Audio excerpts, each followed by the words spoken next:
Hey guys, Samsung recently launched its new Galaxy A10, Galaxy A30 and Galaxy A50 smartphones in India.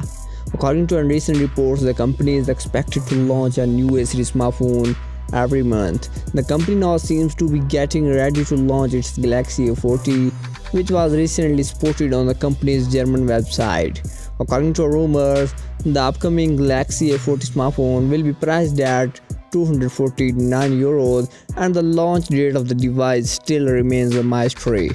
It will sport a 6.4-inch Full HD Plus Infinity U Super AMOLED display with a resolution of 2340 by 1080 pixels.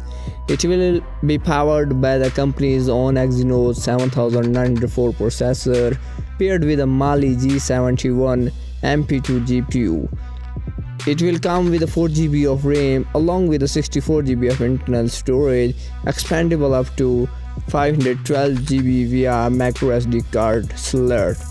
It will run Google's Android 9 Pie operating system with the company's own One UI skin on top.